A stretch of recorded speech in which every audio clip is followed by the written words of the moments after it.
السلام علیکم فراز بھائی۔ وعلیکم السلام ورحمۃ اللہ وبرکاتہ۔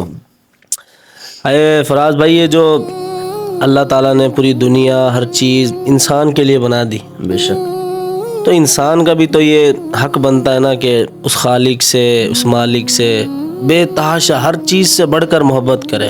بے شک جی، بالکل حق بندہ۔ تو اس کے لیے ذرا کوئی آپ تھوڑی سی نظر کرم فرمائیں۔ دیکھو جی، اللہ جو ہے نا، اللہ کی محبت ہی کمال ہے۔ اللہ بھی اللہ ہے۔ اللہ قرآن شریف میں فرماتے ہیں اپنے بندے سے کہ اے ابن آدم، میں تجھ سے پیار کرتا ہوں۔ اب اللہ کا محبت کا المیہ دیکھو کہ اللہ پاک نے ساری دنیا کے انسانوں کو اکٹھا کر دیا، نہ کہ صرف مسلمانوں کو فرما رہے ہیں بلکہ کافروں کو، یہودیوں کو اور عیسائیوں کو، دنیا کے اندر جتنے بھی مذاہب کے لوگ ہیں ان سب کو اللہ پاک فرما رہے ہیں کہ اے ابن آدم، کیونکہ سب ابن آدم علیہ السلام کے اولاد ہیں۔ اے ابن آدم، میں تجھ سے بہت پیار کرتا ہوں۔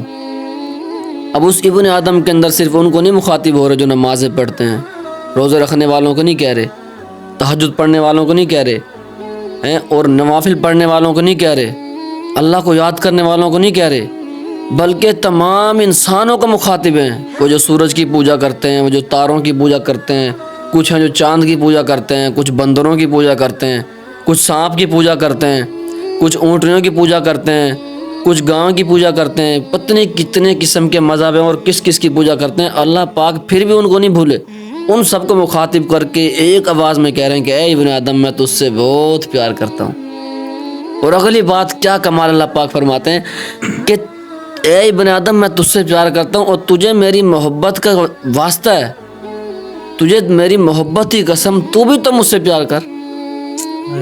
اللہ کو کیا پڑی کہ اللہ اپنے بندوں کی کہ تم مجھ سے پیار کر۔ ایک بادشاہ کو کیا ضرورت کہ وہ اپنی رعایا سے کہے کہ مجھ سے پیار کر، اور جس کو بادشاہ کو تو کتنے لوگ چاہنے والے، ان کے وزیر، ان کے مشیر، اور کتنی عوام ہوتی ہے جو ان کو چاہتی ہے، پسند کرتی ہے۔ اور اللہ پاک تو ایسے بادشاہ جس کے پاس کتنے ہزاروں اربوں خربے فرشتے جن کی کوئی گنتی نہیں ہوتی۔ پہلی جب دنیا بنی اور پہلی مرتبہ اللہ پاک نے بارش برسائی اور پہلا قطرہ جو اس زمین کے اوپر گرا، اور اس قطرے کو لے کے جو فرشتہ آیا، اور قیامت تک یہ جب تک دنیا رہے گی اور کتنی بارشیں برس رہی ہیں اور کب تک برسے گی، اور آخری بارش کب تک برسے گی، اور کبھی بھی اس پہلے والے فرشتے کی دوبارہ باری نہیں آنی۔ اب اندازہ کرو کتنی بارش برسے اور کتنے قطرے گرے، اور اتنے فرشتے ہونے کے باوجود، اور کتنے ایسے ہی ہیں کہ جو ہے نا اللہ پاک کے حضور جو ہے نا سجدے میں ہیں، کتنے رکوع کے اندر ہیں عبادت میں، کتنے قیام کے اندر ہیں، کتنے تشہد میں بیٹھے ہیں، اور کتنے جو ہے نا تسبیحات میں ہیں، اور کتنے ہی فرشتوں نے اللہ پاک کا عرش اٹھایا ہوا ہے۔ اور جس کے پاس اتنی مخلوق ہو، جانور ہیں، پرند ہیں، درندے ہیں، درخت ہیں، کتنی مچھلیاں ہیں، سب اللہ پاک کا عبادت ذکر کرتے ہیں۔ اور پھر اللہ پاک ان سب کو ایک سائڈ پہ رکھ کے پھر ابن آدم کو مخاطب وہ کہتا ہے، وہ جو راتوں کو گناہوں سے کالی کرتے ہیں، دن کے اندر جھوٹ بولتے ہیں، سود کا بازار گرم کرتے ہیں، زنا کرتے ہیں، چوری کرتے ہیں، اللہ پاک سے بغاوت کرتے ہیں سارا دن کے اندر، اللہ پاک کے مخالف زندگی گزارتے ہیں، اس کی مان کے نہیں دیتے، اور پھر اللہ پاک ان سب اپنے فرشتوں کو، جنات کو، جانوروں کو چھوڑ کے پھر ابن آدم سے مخاطب ہو کہتا ہے کہ اے ابن آدم، میں تجھ سے بہت محبت کرتا ہوں اور تجھے میری محبت کی قسم، تو بھی تو مجھ سے پیار کر۔ کیا اللہ پاک ہیں کہ اپنے بندے سے اور پھر اگلی بات جب اللہ پاک کی بات کرتے ہیں تو سمندر اور فرشتے اور یہ زمین اللہ پاک سے مخاطب ہوتے ہیں۔ فرشتے کہتے ہیں یا اللہ، ہمیں حکم دے کہ یہ بندہ دنیا میں تیرا بنایا ہوا اور تیرے ہی جو ہے نا مخالفت میں اپنی زندگی گزارتا ہے، اور تیرے حکم کے بغیر اپنی زندگی گزارتا ہے، تیرے مخالفت میں چلتا ہے، جو تو کہتا ہے وہ نہیں کرتا، اپنی مرضی کی من چاہی گزارتا ہے، تو ہمیں حکم دے کہ ہم زمین پہ جائیں اور ان کے سر جو ہے ان کے دھڑ سے الگ کر دیں۔ زمین اللہ پاک سے عرض کرتی کہ یا اللہ مجھے حکم دے، قارون کی طرح میں پھٹ جاؤں اور ان سارے نافرمانوں کو نگل لوں۔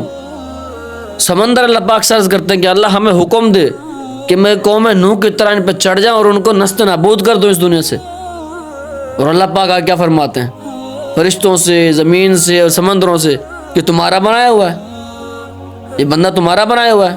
فرشتے عرض کرتے ہیں اللہ بنایا تو تیرا ہوا ہے۔ زمین سے حکم کرتے ہیں تیرا بنایا ہوا بندہ ہے، اللہ جی بنایا تو آپ کا ہوا ہے۔ سمندر سے حکم کرتے ہیں تیرا بنایا ہوا بندہ ہے، اللہ جی بنایا تو آپ کا ہوا ہے۔ اور جب تمہارا بنایا ہوا نہیں، جب میرا بنایا ہوا ہے، پھر جاؤ اپنا کام کرو، یہ میرے اور میرے بندے کا واسطہ ہے۔ اللہ اکبر، کیا اللہ کی محبت ہے کہ سارا دن اس کی نافرمانی کرتے ہیں، پھر اس کے باوجود جیسے کوئی والد اپنے بیٹے سے لڑ رہا ہو نا، اور کوئی تیسرا بندہ آ جائے ان کے اندر کوئی صلح کرانے کے لیے یا ان کے آپس میں کوئی بات کو منانے کے لیے، تو والد کیا کہتا ہے؟ کوئی جاؤ اپنا کام کرو، میرے اور میرے بیٹے کا معاملہ ہے، تم کون ہو تو بیچ میں آنے والے؟ اپنا اللہ ایسے ان سے کہتا ہے کہ تمہارا واسطہ ہے کہ جب تمہارا بنایا ہوا نہیں ہے، اگر تمہارا بنایا ہوا ہے تو زمین میں اتر جاؤ، دھڑ لگ کر دو سر سے، اگر تمہارا بنایا ہوا ہے تو زمین پھٹ جا، اپنے اندر ان کو دھسا لے، اگر تیرا بنایا ہوا ہے تو سمندر ان کے اوپر چڑھ جا قوم نوح کی طرح، ان کو غرق کر دے، اور اگر تمہارا بنایا ہوا نہیں ہے تو جاؤ اپنا کام کرو، یہ میرے اور میرے بندے کا واسطہ، تم کون ہو تو بیچ میں آنے والے؟ کیا اللہ کی محبت ہے۔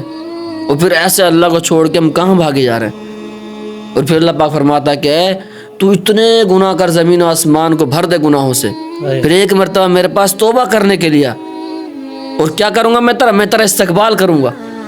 کوئی بندہ گناہ کرے، کوئی بندہ اپنے والد کی نافرمانی کرے یا والدین کی نافرمانی کرے، تو والدین کبھی اس کا استقبال نہیں کرتے۔ اگر ان کے پاس منانے کے لیے جاؤ تو والد رخ موڑ لیتا ہے، والدہ کے پاس جاؤ تو والدہ رخ موڑ لے گی۔ اور اللہ کیا اللہ ہے، پھر کہتا ہے اتنے گناہ کر کے زمین آسمان کو گناہوں سے بھر دے، پھر توبہ کرنے کے لیے پھر میں تیرا کیا کروں گا؟ استقبال کروں گا۔ اور اگلی بات اللہ کیا کہتے ہیں کہ جو میرے پاس توبہ کرنے کے لیے نہیں آتا تو میں خود اس کے پاس چلا جاتا ہوں۔ اتنا بڑا بادشاہ جس نے زمین کو بنایا، ساتوں آسمانوں کو بنایا، چاند کو بنایا، سورج کو بنایا، انسان کے کتنی نعمات اللہ پاک نے اس کے لیے بنائی، آنکھ ہے، زبان ہے، کان ہے، ناک ہے، سب اس کے لیے بنائی، اور پھر وہ کہتا ہے کہ جو میرے پاس نہیں آتا تو میں خود اس کے پاس چلا جاتا ہوں کہ میرے علاوہ کوئی اور خدا ہے، میرے علاوہ کوئی اور رب ہے۔ اللہ پاک پھر اس کے اوپر حالات بھیج کے اس کو اپنی طرف کھینچتا ہے، اس کو اپنی طرف متوجہ کرتا ہے۔ اللہ پاک بھی کیا اللہ ہے۔ پھر اللہ پاک نے کیا، جو اللہ کی منچاہی کے اوپر زندگی گزارے گا، اپنی منچاہی کو ختم کرے گا، تو اللہ پاک نے پھر اس کے ساتھ جنت کے اندر بڑے بڑے انعامات کا وعدہ کیا ہے۔